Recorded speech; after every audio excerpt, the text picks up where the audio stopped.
പുതിയൊരു വീഡിയോ എപ്പിസോഡിലേക്ക് എല്ലാ മാന്യ പ്രേക്ഷകർക്കും സ്വാഗതം. ഇന്ന് ഞാൻ നിങ്ങളുമായി പങ്കുവെക്കുന്ന ഡെയിലി അപ്ഡേറ്റ്സിലെ ആദ്യത്തെ അപ്ഡേറ്റ് റോമൻ റീൻസിൻ്റെ ബ്ലഡ് ലൈൻ ഗ്രൂപ്പിനെതിരെ, ബ്ലഡ് ലൈൻ ഫാമിലിക്കെതിരെ ഇപ്പോൾ WWE റോ ബ്രാൻഡിലെ റെസ്ലറും ഇന്റർ കോണ്ടിനെന്റൽ ചാമ്പ്യനായ ബ്രോൺ ബ്രേക്കർ ഉന്നയിച്ചിരിക്കുന്ന വലിയ വെല്ലുവിളിയെ സംബന്ധിച്ചാണ്. അപ്പോൾ വെല്ലുവിളി വരുന്നത് എങ്ങനെയാണെന്ന് വെച്ചാൽ, ഇക്കഴിഞ്ഞ റോ എപ്പിസോഡിൽ ഇന്റർ കോണ്ടിനെന്റൽ ചാമ്പ്യൻഷിപ്പിൻ്റെ നമ്പർ 1 കണ്ടറെ കണ്ടുപിടിക്കുന്ന ഒരു ടൂർണമെൻറ്റിലെ ആദ്യ റൗണ്ട് മത്സരങ്ങൾ നടക്കുന്നുണ്ടായിരുന്നു. അതിൽ ആദ്യ റൗണ്ടിൽ വിജയിച്ചു വന്ന ജെ ഊസോയ്ക്കെതിരെയുള്ള ഒരു മറുപടി കൊടുക്കുന്നതിന് ഇടയിലാണ് ബ്രോൺ ബ്രേക്കർ റോമൻ റീൻസിൻ്റെ ഫാമിലിക്കെതിരെയുള്ള വലിയൊരു വെല്ലുവിളി ഇപ്പോൾ ഉന്നയിച്ചിരിക്കുന്നത്. സംഭവം സിമ്പിളാണ്. ഇതിനു മുൻപുള്ള റോ എപ്പിസോഡിൽ ഇന്റർ കോണ്ടിനെന്റൽ ചാമ്പ്യൻഷിപ്പ് ടൂർണമെൻറ്റിൽ ജെ ഊസോ പങ്കെടുക്കുമെന്നും ബ്രോൺ ബ്രേക്കറിനെ പരാജയപ്പെടുത്തിക്കൊണ്ട് പുതിയ ചാമ്പ്യൻ ആകും എന്നുള്ളതും പറഞ്ഞിരുന്നു. അപ്പോൾ അതിനുള്ള ഒരു മറുപടി ബ്രോൺ ബ്രേക്കർ കൊടുക്കുകയാണ് ചെയ്തത്.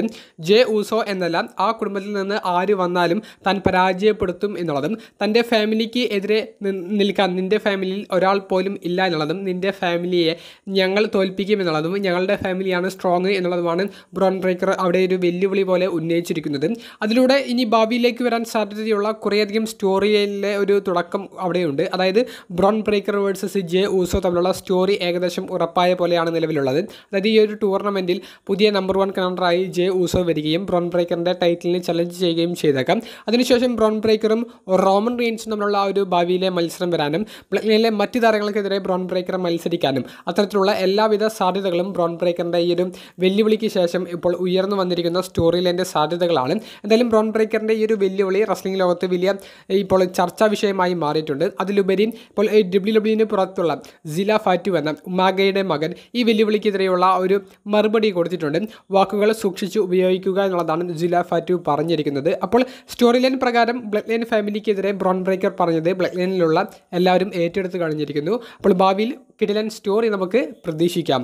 രണ്ടാമത്തെയും അവസാനത്തേതുമായി പങ്കുവെക്കാനുള്ള ഒരു സ്റ്റോറി ജസ്റ്റ് നമ്മളൊന്ന് ഇമാജിൻ ചെയ്യുന്ന ഒരു സ്റ്റോറിയാണ്. അതായത് റോമൻ റീൻസിൻ്റെ തിരിച്ചുവരവിലൂടെ നമ്മൾ പ്രതീക്ഷിച്ചിരിക്കുന്നത് the blood line versus the blood line തമ്മിലുള്ള ഒരു സ്റ്റോറിയാണ്. അതായത് റോമൻ്റെ ബ്ലഡ് ലൈനും സോളോയുടെ ബ്ലഡ് ലൈനും തമ്മിലുള്ള ആ ഒരു സ്റ്റോറി, അതിലേക്ക് തന്നെയാണ് ബിൽഡപ്പ് ഇപ്പോൾ പോയിക്കൊണ്ടിരിക്കുന്നത്.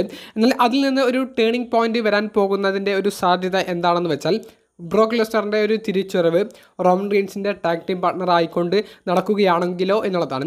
അതായത് ഒരു സ്മാക്ഡൗൺ എപ്പിസോഡിൽ പ്ലേയിലെ സോളോ സിക്കോവയുടെ നേതൃത്വത്തിലുള്ള ആ ഒരു ഫാക്ഷൻ ഇറങ്ങി നിൽക്കുന്ന സമയത്ത് റോമൻ റീൻസിൻ്റെ മ്യൂസിക് പ്ലേ ആകുന്നു. റോമൻ റീൻസ് ആ ഒരു എൻട്രൻസ് റാമ്പിൽ വന്ന് നിൽക്കുന്നു. റോമൻ റീൻസ് അങ്ങോട്ടേക്ക് പോകുന്നതിന് മുൻപ് ഒരു സെക്കൻഡ് എനിക്ക് ഒരാളെയും കൂടി ഇൻട്രൊഡ്യൂസ് ചെയ്യാനുണ്ട് എന്ന് പറഞ്ഞുകൊണ്ട് പോൾ ഹേമനെ അങ്ങോട്ടേക്ക് ഇൻട്രൊഡ്യൂസ് ചെയ്യുന്നു. പോൾ ഹേമൻ വരുന്നു. പോൾ ഹേമൻ വന്നിട്ട് ബ്രോക്കിനെ എങ്ങനെയാണോ അദ്ദേഹം ഇൻട്രൊഡ്യൂസ് ചെയ്യാറുള്ളത് അതാ ഒരു ഇൻട്രഡക്ഷൻ കൊടുത്ത് ബ്രോക്കിൻ്റെ പേര് അനൗൺസ് ചെയ്യുന്നു. അങ്ങനെ റോമനും ബ്രോക്കും ഒരേ സമയം ആ ഒരു എൻട്രൻസ് റാമ്പിൽ വന്ന് നിൽക്കുന്നു. ഒരുമിച്ച് സോളോ സിക്കോവ അതുപോലെ തന്നെ ജാക്ക് ഫാറ്റ് തുടങ്ങിയവർക്കെതിരെ ഒരു ടാഗ് ടീം മത്സരം കളിക്കുന്ന ഒരു സ്റ്റോറിയൊക്കെ വേണമെങ്കിൽ ട്രിപ്പിൾ എച്ചിന് ചെയ്യാവുന്നതാണ്. അതിന് വമ്പൻ സപ്പോർട്ട് കിട്ടും. ഒരു പക്ഷേ WWE എക്കാലത്തെയും വലിയ ഹൈപ്പുള്ള ഒരു ടാഗ് ടീം മത്സരം എന്നുള്ള ഒരു രീതിയിൽ അവർക്ക് ബിൽഡ് ചെയ്ത് കൊണ്ടുവരാനും സാധിക്കുന്ന ഒരു ടാഗ് ടീം സ്റ്റോറി ലൈൻ്റെ ഒരു അപ്ഡേറ്റുമാണ് പങ്കുവെച്ചത്. ഇത് ജസ്റ്റ് ഇമാജിൻ ചെയ്യുന്ന ഒരു സ്റ്റോറി മാത്രമാണ്. ഇതിന് സാധ്യത ഉണ്ടോ എന്ന് ചോദിക്കുമ്പോൾ സാധ്യതകൾ വിരളം എന്ന് തന്നെ പറയേണ്ടി വരും. എന്താണെന്ന് വെച്ചാൽ, ബ്രോക്ക് ലെസ്നർ ടാഗ് ടീം മത്സരങ്ങൾ കളിക്കുക എന്നുള്ളത് നമ്മൾ ഒരിക്കലും പ്രതീക്ഷിക്കേണ്ട.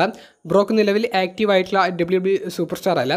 ബ്രോക്ക് ലെസ്നറും റോമൻ റീൻസിൻ്റെയും ഹിസ്റ്ററി എന്ന് പറയുന്നത് രണ്ട് ബദ്ധവൈരികളായിട്ടുള്ള ശത്രുക്കൾ, അല്ലെങ്കിൽ രണ്ടുപേരും ഒരിക്കലും ഒരുമിച്ച് പോകാത്ത ശത്രുക്കൾ എങ്ങനെയുള്ള ഒരു രീതിയിലാണ് അവർ കാണിച്ചിട്ടുള്ളത്. അതുകൊണ്ട് തന്നെ ഇരുവരും ടാഗ് ടീം പാർട്ട്നേഴ്സ് ആയിട്ടുള്ള ഒരു മത്സരം നമ്മൾ സ്വപ്നത്തിൽ പോലും കാണാൻ പാടില്ല എന്നുള്ള ഒരു ഉത്തരം കൂടിയുണ്ട്. അപ്പോൾ എന്തായാലും ഇത്തരത്തിലുള്ള ഒരു സ്റ്റോറി വന്നാൽ എങ്ങനെ ഇരിക്കും? നിങ്ങളുടെ അഭിപ്രായം കമൻറ്റ് ബോക്സിൽ ഒന്ന് രേഖപ്പെടുത്തുക. അപ്പോൾ അടുത്തൊരു വീഡിയോയുമായി കാണുന്നത് വരെ ബൈ.